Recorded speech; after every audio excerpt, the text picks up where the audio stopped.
Bibliophiles of the internet. My name is Adriana and today I'm here to review I'll Give You the Sun by Jandy Nelson. So I'll Give You the Sun is a very highly acclaimed YA contemporary novel, and it's about a set of fraternal twins, Noah and Jude, who are kind of on the outs with one another. The both of them have experienced their fair share of traumas and difficulties, some of which have nothing to do with one another, some of which have everything to do with one another, and as a result of that, when the story starts, they're kind of not speaking with one another and their relationship is very tense. And furthermore, the way the story is actually told is very, very interesting because not only does every other chapter alternate between Jude's point of view and Noah's point of view, but each twin is tackling the story from different ends of time. So Jude is telling the story from the present and Noah is telling the story from the past.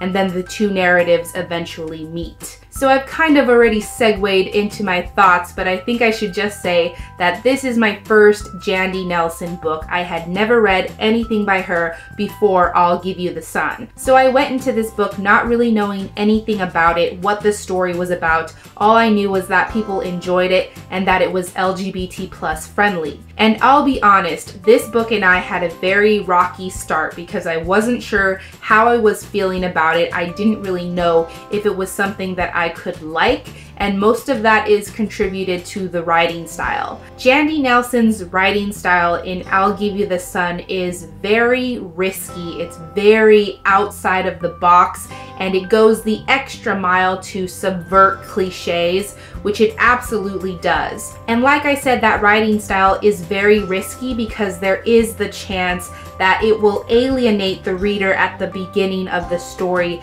and make them feel like they don't have anything to latch onto because it does subvert those cliches, so those common phrases or emotions or sentiments that we're used to reading are absent. And while I don't necessarily wholeheartedly agree with the people who feel that way, I definitely see their point because the writing style is so risky and there are definitely times when it doesn't work. And that's because the writing is kind of like reaching. It's definitely going beyond. It's trying to search for something that's bigger than the cliches that we usually understand and associate with stories like this. And sometimes while it's searching, while it's going above and beyond and way outside of the box, it stumbles on something incredible. And there are other times when it doesn't, but I think that those times when the writing style doesn't work, and that's just like maybe a sentence or a paragraph here or there, it's very rare. I think those misses are necessary so that the writing could get it right when it did. If the writing style weren't so abstract and so different right from the very start, the author never would have come to those wonderful conclusions that she did, those perfect sentences or paragraphs or sentiments or metaphors or whatever. So in that sense, the risk is justified. Those few sentences where it didn't work, or that risk that the reader could potentially be alienated from the story, is worth it because that writing style eventually, I think, pays off and is very, very gratifying. So while I did eventually come to love and respect the writing style so much because I just think that some of the things that were revealed in this story were next to genius, I see both sides of the argument. The writing style is both very artful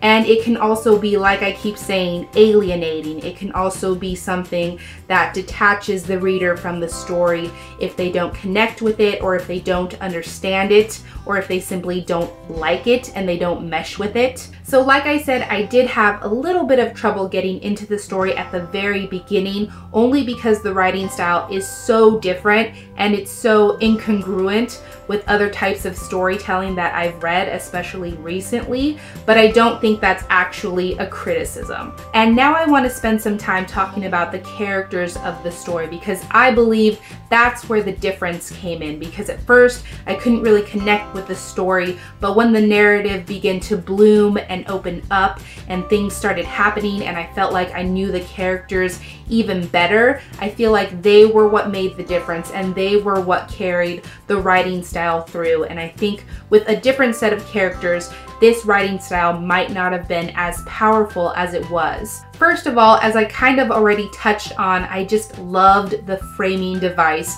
of I'll Give You the Sun. I love how the narrative was told and how the story was tackled from two different ends of time, and how we really got to know both Noah and Jude very intimately. And it was really interesting reading from both of their points of view because they kept surprising me, and that's because they're both complex characters within their own right. At the beginning of the story, I thought I had all of my priorities lined up. I thought I knew where my loyalties lay and which characters I liked the most.